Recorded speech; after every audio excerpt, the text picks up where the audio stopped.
지금부터 내가 해주는 얘기 들어주겠니? 할렐루야. 3월 4일 목요일 새벽입니다. 하나님은 우리의 피난처가 되시며 찬양하겠습니다. 하나님은 우리의 피난처가 되시며 환난 중에 우리의 힘과 도움이시라. 하나님은 우리의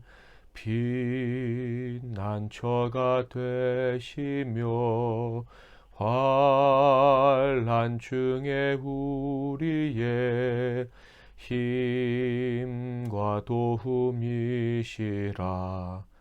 너희는 가만히 있어 주가 하나님 되말지어다. 열방과 세계 가운데 주가 높임을 받으리라. 사랑합니다 내 아버지, 찬양합니다 내 온 맘 다하여, 선포합니다 예수 그리스도 주님 오심을 기다리며. 오늘 하나님께서 주시는 은혜의 말씀은 시편 54편 말씀이 되겠습니다. 구약성경 시편 54편 1절부터 7절 말씀을 봉독해 드리겠습니다. 하나님이여, 주의 이름으로 나를 구원하시고 주의 힘으로 나를 변호하소서. 하나님이여, 내 기도를 들으시며 내 입의 말에 귀를 기울이소서. 낯선 자들이 일어나 나를 치고 포악한 자들이 나의 생명을 수색하며 하나님을 자기 앞에 두지 아니하였음이니이다. 셀라. 하나님은 나를 돕는 이시며 주께서는 내 생명을 붙들어 주시는 이시니이다. 주께서는 내 원수에게 악으로 갚으시리니 주의 성실하심으로 그들을 멸하소서. 내가 낙헌제로 주께 제사하리이다. 여호와여, 주의 이름에 감사하오리니 주의 이름이 선하심이니이다. 참으로 주께서는 모든 환난에서 나를 건지시고 내 원수가 보응받는 것을 내 눈이 똑똑히 보게 하셨나이다. 아멘. 오늘은 완전한 피난처라는 제목으로 하나님 말씀을 상고하겠습니다. 살다 보면 종종 기가 막힌 일을 당하기도 하는데요. 그런 일들 중에 하나가 나와 관련이 없거나 심지어 믿었던 사람이 나를 대적하는 경우일 것입니다. 오늘 우리가 방금 읽은 이 시편 54편은 바로 다윗이 그런 일을 당했을 때 지은 시입니다. 이 시의 표제를 보면 확실히 확인할 수가 있는데요. 다윗의 맞서길 인도자를 따라 현하게 맞춘 노래 10사람이 사울에게 이르러 말하기를 다윗이 우리가 있는 곳에 숨지 아니하였나이까 하던 때. 시편 53편은 도액이라는 한 사람의 배신과 대적으로 고통을 당할 때 지은 시였습니다. 이에 비해서 시편 54편은 한 지방 사람 전체가 다윗을 배신하고 대적했을 때 지은 시입니다.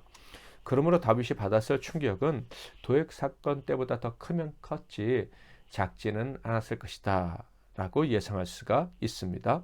참으로 암담한 현실에 직면해 있을 때 이 시를 지은 것이죠. 자, 그런데 그는 이 시에서 어떻게 그의 신앙을 고백했을까요? 1절을 먼저 보겠습니다. 하나님이여, 주의 이름으로 나를 구원하시고 주의 힘으로 나를 변호하소서. 이 역경의 때, 말할 수 없이 고통스러울 때, 그때 그는 무엇이 가장 중요한 것인지를 기억하고 있었던 것입니다. 바로 하나님과 그분의 이름을 기억한 것이죠. 전능하시고 유일한 통치자가 되시는 하나님을 기억했고요. 그 하나님이 사랑으로 구원하실 것 역시도 기억해내었습니다.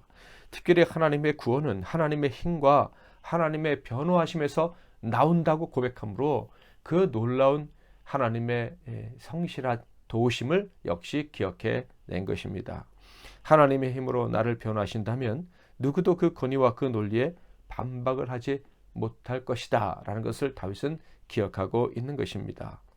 여기서 특별히 다윗이 변호인을 이야기하고 있는데요. 하나님이 자기의 변호사가 되어주실 것이다 라고 이야기하고 있는데요. 그 이유가 무엇이겠습니까? 바로 그가 억울한 일을 당하고 있었다라는 것을 의미하는 것이겠죠. 자, 이 1절에서 중요한 것을 더 확인할 수가 있는데요. 바로 고난의 때 가장 중요한 것은 내가 억울하고 원통한 것보다도 하나님의 사랑, 그리고 하나님 그분의 말씀을 기억하는 것이다 라는 거예요. 이를 기억하기만 하면 이 억울함이 해소될 수밖에 없는 진정한 능력 있는 변호인을 만나게 될 것이다. 이것이 1절에서 다윗이 고백하는 것입니다. 자, 그런데 하나님의 변호를 받고 그 억울함에서 벗어나기 위해서 해야 될 일이 있습니다. 그것이 무엇입니까? 바로 기도인 것입니다. 2절, 하나님이여 내 기도를 들으시며 내 입의 말에 귀를 기울이소서. 이 모습은 마치 변호인에게 자신의 상황을 소상하게 정직하게 말하는 상황을 연상시켜 줍니다. 그렇습니다. 하나님의 사랑을 알고 하나님의 능력과 도우심을 안다면, 그가 변호해 주실 것을 안다면 기도해야 하는 것입니다. 친절하고 능력 있는 변호인 대신 하나님께 정직하게, 소상하게, 그리고 간절히 자기의 상황을 아뢰어야 하는 거예요. 만약에 진실되게 소상하게 아뢰지 않는다면 어떤 일이 벌어질까요? 그 기도는 아마 하나님의 긍휼의 계심을 얻지 못하게 될 것입니다. 다른 것은 몰라도 진실되게 기도하는 저와 여러분이 되기를 바랍니다. 이렇게 진실되게 또 소상하게 기도하기 위해서 필요한 것은 무엇일까요? 믿음이죠. 내 기도를 들으시고 내 입의 말에 귀를 기울여 주시고 응답해 주실 줄 믿는 믿음이 필요한 것입니다. 하나님이 변호해 주실 뿐만 아니라 내 일을 변호해 주시기 전에 내 마음의 소원, 내 마음의 아픔, 상황도 다 듣고 이해해 주실 것이라는 믿음을 가져야 합니다. 하나님은 다 아십니다. 저와 여러분의 마음도 아십니다. 간절히 기도할 때 그 기도할 수밖에 없는 이유도 다 아시고 이해하시고 응답해 주시리라 믿습니다. 다윗의 기도의 내용은 어떤 것이었을까요? 3절을 보겠습니다. 낯선 자들이 일어나 나를 치고 포악한 자들이 나의 생명을 수색하며 하나님을 자기 앞에 두지 아니하였음이니이다. 셀라. 자신의 상황을 먼저 이야기하는데요. 낯선 자들이 나를 친다라고 고백하고 있습니다. 낯선 자들이란 10지방의 사람들일 거예요. 다윗이 의지하려고 숨어들었는데 그들이 다윗을 보호해 주기는커녕 사울에게 고자질한 것입니다.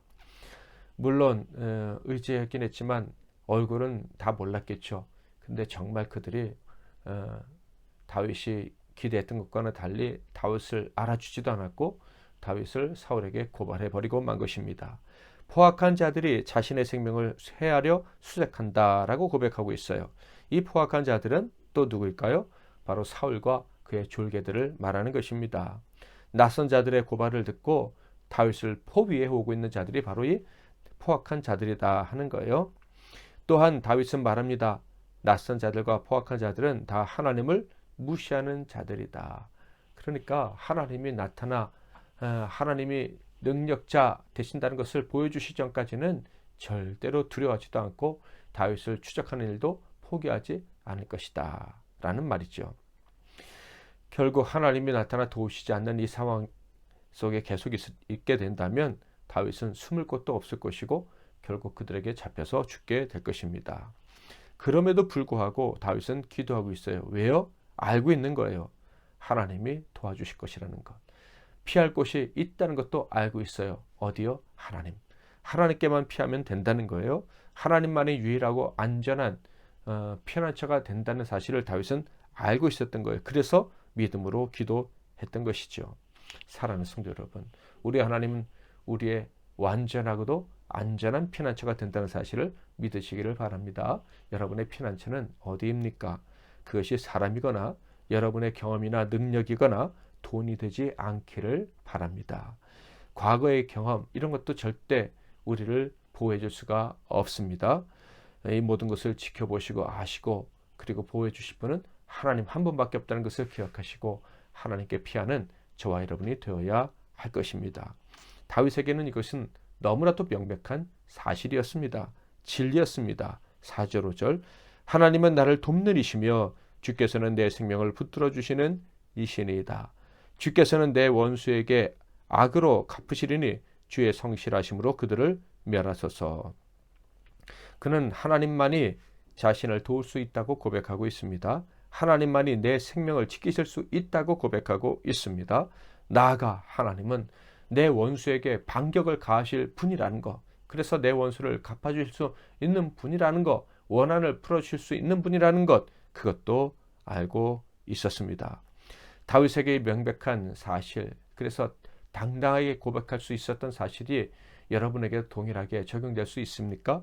여러분도 하나님은 완전한 피난처시고 도움이시며 내 모든 원한을 갚아주실 분이라는 사실을 확실히 아는 믿음이 있습니까? 그렇게 되기를 바랍니다. 만약에 여러분에게 다윗에게 있었던 믿음과 같은 믿음이 있다면 두려워하거나 배신감 때문에 고통하느라고 시간을 낭비해서는 안 될 것입니다. 두려움 대신에 변치 않는 사랑과 그분의 말씀을 기억하고 그분을 의지하고 기도하며 소망 가운데 나아가야 할 것입니다. 특히 감사를 가득 담아 하나님께 올려드려야 할 거예요. 6절, 내가 낙헌제로 주께 제사하리이다. 여호와여 주의 이름에 감사하오리니 주의 이름이 선하심이니이다. 다윗은 낙헌제로 제사, 예배를 올려드리겠다고 합니다. 낙헌제, 즐거울라 헌신할 헌자. 그러니까 즐거운 마음으로 헌신하는 그런 제사죠. 하나님을 사랑하는 마음에 자원하여 드리는 제사가 낙헌제인데 이렇게 억울한 중에 낙헌제를 하나님께 드리겠다고 서원을 합니다. 그리고 그 낙헌제를 드리면서 하나님께 감사하고 주님은 선하십니다. 틀리지 않으셨어요. 라고 고백하겠다고 합니다. 그러니까 이 다윗의 모습에서 더 이상 당혹스러움, 두려움, 원통함 이런 것들은 느껴지지 않습니다. 배신 당한 것으로 인한 수치심, 복수심도 느껴지지 않습니다. 어떻게 이런 일이 일어날 수 있을까요? 제 생각에는 하늘 문이 열렸기 때문이라 생각이 됩니다. 하나님의 임재가 그를 휘감은 것이죠. 우리 주일 예배 때마다 임재 찬양을 하는데요. 하늘의 문을 여시고 주님이 이곳에 임하신다면 주의 이름만 있고 주의 이름을 높여드리는 예배만 있다라는 찬양 우리가 올려드립니다. 맞습니다. 주님의 임재가 있다면, 주님이 임재하셔서 우리를 휘감아 주신다면 그저 하나님께 감사하고 예배를 올려드릴 수밖에 없는 거예요. 두려워하거나 원망하거나 자격지심에 빠질 수도 없는 거예요. 하나님이 임재하시면 세상 근심 염려가 다 사라지게 되는 것입니다. 이사야 6장에 보면 이사야도 그랬죠. 그는 불의한 선지자와 다름이 없었습니다. 악하고 믿음이 없는 선지자였어요. 그런데 하나님의 임재를 경험하고 뭐라고 말합니까? 주여 내가 여기 있사오니 나를 보내소서. 자신의 죄악 부족 생각할 겨를이 없었어요. 그저 가겠다고 순종하겠다고 선언할 뿐 하나님 뜻대로 이루어지게 될 줄 믿는다. 그런 고백을 할 뿐이었습니다. 그게 바로 하나님께 영광을 올려드리는 예배자의 모습이죠. 자, 그런데 마지막 절에서 다윗은 더 놀라운 고백을 합니다. 7절, 참으로 주께서는 모든 환난에서 나를 건지시고 내 원수가 보응받는 것을 내 눈이 똑똑히 보게 하셨나이다. 이 말씀은 낙헌제를 드린 이유가 무엇이었는지 분명히 알려주고 있어요. 그 기가 막힌 상황에서 복수심으로 두려움으로 뼈가 말라버리지 않고 오히려 기뻐했던 이유가 무엇인지 보여준다, 이런 얘기예요. 바로 그는 장래일을 볼 수 있었던 것입니다. 환난에서 건져주실 미래를 본 것입니다. 하나님께서 친히 원수를 갚아주실 것도 믿음으로 볼 수 있었다 하는 거예요. 심지어 그 원수를 갚아주시는 것을 똑똑히 보게 될 것이다 라고 이야기를 합니다. 아니, 똑똑히 보았다 라고 이야기합니다. 여기서 똑똑히 보았다는 말은 의기양양하게 보았다, 이런 말이기도 해요.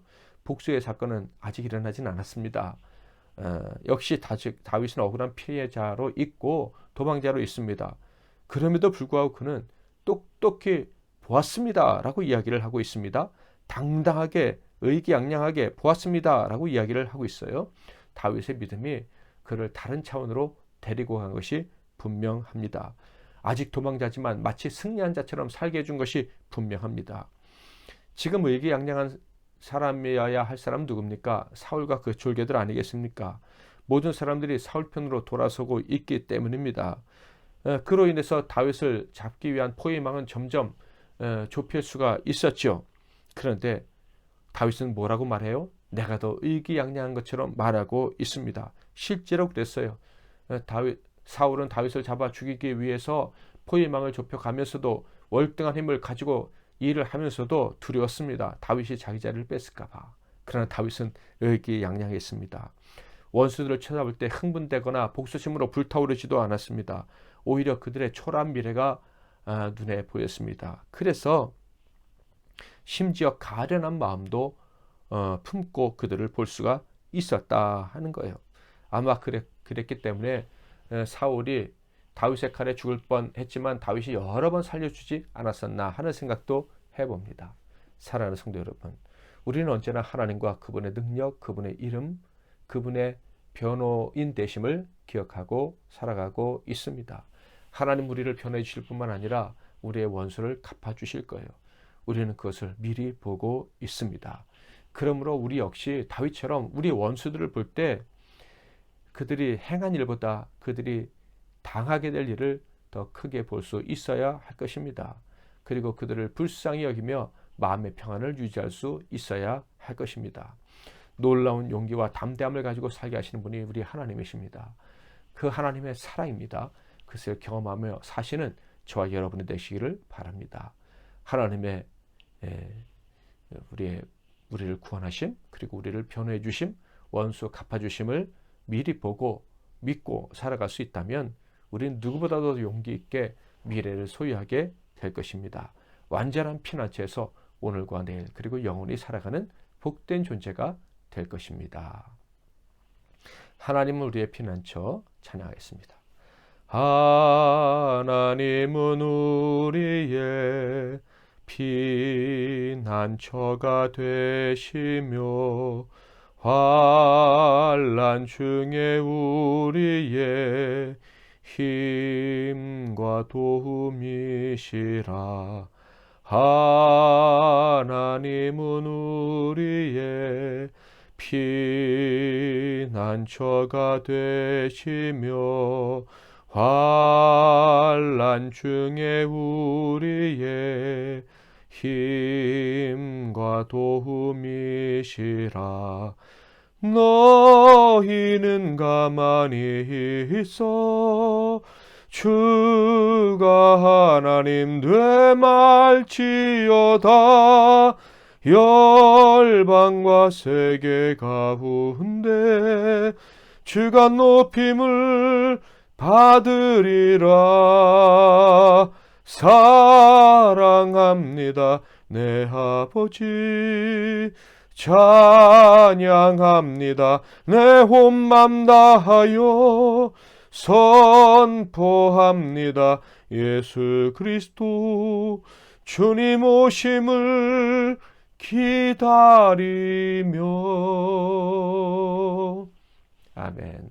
오늘도 말씀 붙잡고 또 여러분의 기도 제목을 가지고 기도하시고 하루를 시작하시기를 바랍니다. 오늘은 특별히 우리 시술 받으시는 권사님이 계시죠. 깨끗이 치료해 달라고, 전혀 후유증 없이 치료가 잘 끝나게 해달라고 기도해 주시기 바랍니다. 기도하겠습니다. 하나님 아버지, 우리를 구원하시사 하나님의 날개 그늘 아래에 품어주시니 감사합니다. 세상 그 어느 곳에도 찾을 수 없는 완전하고도 안전한 피난처에 거하게 하시니 감사합니다. 혹시 우리에게 위기가 찾아오고 억울하고 두려운 일이 발생한다 할지라도 우리가 가장 안전한 피난처 안에 속해 있음을, 그 피난처 대신 하나님의 보호하심을, 변호하심을 받으며 살고 있음을 기억하며 당당하게 의기양양하게 살아갈 수 있도록 도와주시옵소서. 모든 원수들을 갚아주시는 날도 고독이 될 줄 믿습니다. 약한 자들을 치료하시는 주님, 우리 시술 받는 성도님, 우리 선교사님, 약한 모든 성도들 질병을 어루만지시고 깨끗이 치료해 주시옵소서. 예수 그리스도의 이름으로 축복하며 기도하옵나이다. 아멘.